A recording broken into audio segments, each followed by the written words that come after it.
स्वागत एवं अभिनंदन। अपन ऊतक के बारे में चर्चा कर रहे थे विद्यार्थियों। आज अपन ऊतक को आगे बढ़ाएंगे, है ना, पिछली बातों को आगे बढ़ाएंगे। विद्यार्थियों पुरानी क्लासें नहीं देखी है तो सबसे पहले वो क्लासें देख लें, नहीं तो ये देखा हुआ कोई काम नहीं है, कोई काम नहीं आएगा आपके। ठीक है, अपन आज बात करेंगे जंतु ऊतक का तीसरा प्रकार पेशी ऊतक। दो प्रकारों के बारे में पहले बात कर चुके हैं।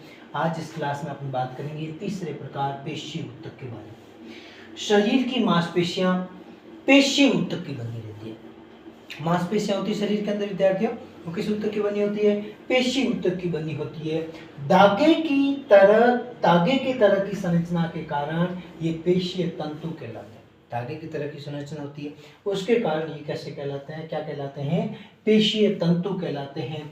मांसपेशियों का संकुचन फैलाव इन्हीं के कारण होता है। मांसपेशियों का जो संकुचन होता है या फैलाव होता है वो इन्हीं के कारण होता है। फैलती है मांसपेशियां और संकुचन होता है ना, सिकुड़ती है, वो भी किसके कारण होती है? इस पेशीय ऊतक के कारण होती है। तो सामान्य बात है कि शरीर की मांसपेशियां पेशी ऊतक की बनी होती है। दूसरा, धागे की तरह की संरचना के कारण ये क्या कहलाती है? इसकी संरचना कहती है कैसी होती है? धागे जैसी होती है, इसके कारण इसको पेशीय तंतु कहते हैं। मांसपेशियों का संकुचन व फैलाव इन्हीं के कारण होता है।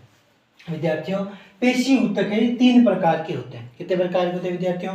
तीन प्रकार के होते हैं पेशी ऊतक। पहला प्रकार है रेखीय पेशी। कैसी पेशी? रेखीय पेशी। यह पेशी अस्थि में जुड़ी होती है। किससे जुड़ी होती है विद्यार्थियों?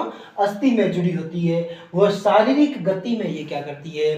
सहायता करती है। शारीरिक गति होती है उसमें ये क्या करती है? सहायता करती है। ये लंबी, बेलनाकार तथा अशाखित होती है। ये कैसी होती है? लंबी होती है, बेलनाकार होती है तथा उसके साथ साथ कैसी होती है?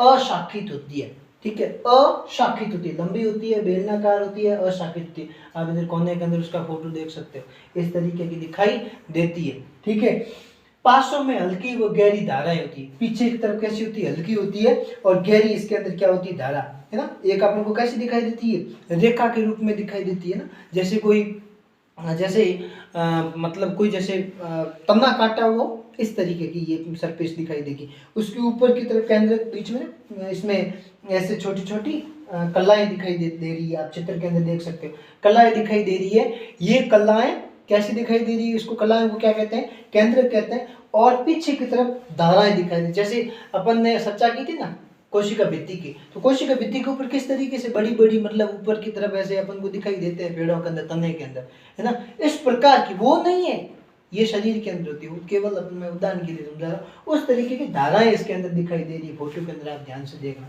ठीक है, ऊपर से ये क्या दिख रही है? धाराओं जैसी दिख रही है। ये कहाँ होती है? हाथ व पैरों की पेशियां होती है। हाथ के अंदर और पैरों की जो पेशियां होती है वो कौन सी पेशी होती है? रेखीय पेशी होती है। कैसी होती है? रेखीय पेशी। विद्यार्थियों अब अपन अगला दूसरा प्रकार बात करेंगे, चिकनी पेशी या अरेखित पेशी। इसको क्या कहते हैं? चिकनी पेशी कहते हैं। उसके साथ अरेखित होती है ना, एक रेखा में नहीं होती। क्यों नहीं होती रेखा में? क्या कारण है? इसमें आगे देखो। ये आमाशय, छोटी आंत, मूत्राशय, फेफड़ों की श्वसनी के अंदर ये क्या होती है? पाई जाती है। आमाशय के अंदर, छोटी आंत के अंदर, छोटी आंत समझते हो ना, शुद्रांत्र, ठीक है, मूत्राशय के अंदर और फेफड़ों के अंदर ये क्या होती है? फेफड़ों की श्वसनी होती है ना, श्वास नली, उसके अंदर ये क्या होती है? पाई जाती है। ये लंबी तथा शंकु आकार सिरों वाली होती है, इसलिए बेटा अरेखित होती है। किस आकार की होती है? शंकु आकार सिरों। फोटो के अंदर ध्यान से देखना किस तरीके की होती है? शंकु आकार सिरों वाली होती है। मांसपेशियों में पट्टिकाणु नहीं होते। पट्टिकाणु क्या होते हैं? पट्टिकाणु क्या होते हैं? याद करो, प्लेटलेट्स, है ना, जो रक्त का थक्का बनाने में सहायता करते हैं। ठीक है, ये पट्टिकाणु इसके अंदर नहीं होते। ये केंद्रक युक्त होती है। ये क्या होती है? केंद्रक युक्त होती है। आहार नाल, हृदय, आंख की पलक, फेफड़ों की पेशियां होती। ठीक है, आहार नाल मतलब जो आहार नाल, हृदय, ठीक है, आंख की पलक और उसके बाद में फेफड़ों की जो पेशियां होती है उनके अंदर क्या होते हैं? ये पाई जाती है। शब्द है इसमें, आंख की पलक। आंख की पलक समझते हो? अपने यहाँ में क्या होता है, जैसे आंख जबूक जबूक करने लग जाती है, खराब ट्यूबलाइट की तरह, है ना। आंख जबूक जबूक करती है तो क्या कहते हैं कि आज डब आंख फरूक है, इन मतलब ये है कि कहीं ना कहीं गुरु हो, है ना। सुना है आपने कभी, है ना। मतलब आँख के ऊपर निर्भर कर देते हैं कि पूरा दिन कैसा जाएगा, रात कैसी जाएगी, वो केवल आँख के ऊपर निर्भर कर देते हैं, पूरा पूरा उसके ऊपर डिपेंड कर देते हैं, आँख के ऊपर, ठीक है। और सोच बना देते हैं। साइंस क्या समझती है इस बात को कि जब अपना सबकॉन्शियस माइंड होता है ना, वो सबकॉन्शियस माइंड इन सभी बातों को कैचअप कर लेता है और उसके बाद में जो अपन सोचते हैं वैसा हो जाता है ना। तो वो क्या कहते हैं, आज आँख फरों के कुछ न कुछ गड़बड़ होगा, ठीक है। गड़बड़ नहीं होगा तो भी गड़बड़ होगा कि तू मत जा, क्यों, आंख फरों के, पढ़ने मत जा, क्यों, आंख फरों के, बाहर मत जा, क्यों, आंख फरों के। अब शब्द ले लिया क्या, आंख फरों के, एक ही चीज ले ली। अब काम सब धंधा छोड़ के नेगेटिविटी फैला देते हैं आंख फरों के, है ना। सुना है ना कि पीपल के अंदर भूत होता है, भूत का पीपल में, इसलिए पीपल नहीं लगाना चाहिए। अच्छा, ऐसी क्या चीज है भाई पीपल के अंदर के भूत वहां रहता है? क्या भूत का जो स्वादिष्ट भोजन है वो पीपल में मिलता है क्या?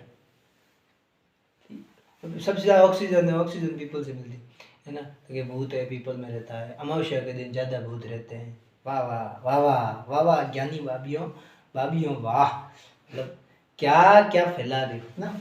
तो ये है जो आरनाल के अंदर, हृदय के अंदर, आंख की पलक के अंदर, फेफड़ों की पेशियों के अंदर क्या होती है, ये चिकनी पेशी उपस्थित होती है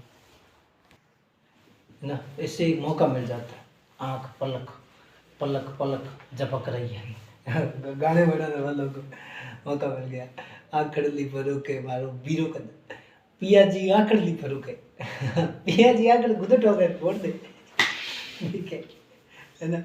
पिया जी आंखड़ली फरूके, पिया जी आंखड़ली, पिया जी का इंग्रेज, ठीक है। तो वो मौका मिल गया जब तो आँख, हाँ एक फायदा हुआ, अगर आँख अगर फरूकती नहीं, पलक अगर झपकती नहीं तो गाना नहीं बनता ना। गाना बना तो झपके तभी तो बेटा अपन को मौका मिला बात करने का, नहीं तो बात अपन नहीं कर पाते, है ना। इसलिए फरीदा आपकी आँख नहीं फरूक रही है ना, आँख फरूक है, टेंशन नहीं लेनी, ठीक है, गाना सुन रहे हैं आँख नहीं फरूक बीरू का दाल, आँख का बीरी का क्या रिश्ता है ये समझ लिया है।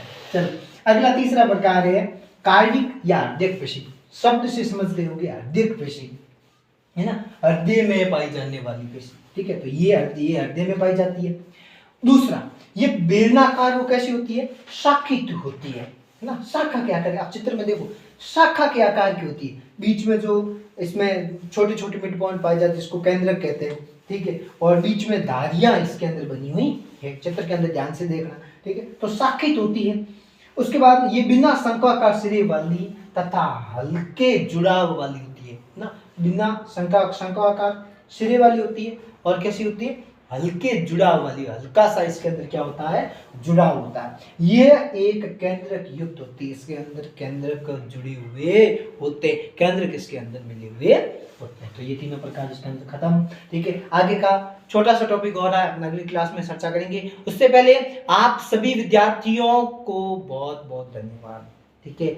आपका आभार कि आप अपार प्यार मेरे ऊपर बरसा विद्यार्थियों, बहुत कुछ अगर सपोर्ट मिलता है ऐसे सपोर्ट करते रहिए, लाइक कीजिए, शेयर कीजिए, सब्सक्राइब कीजिए, आगे जरूर कीजिएगा। धन्यवाद धन्यवाद।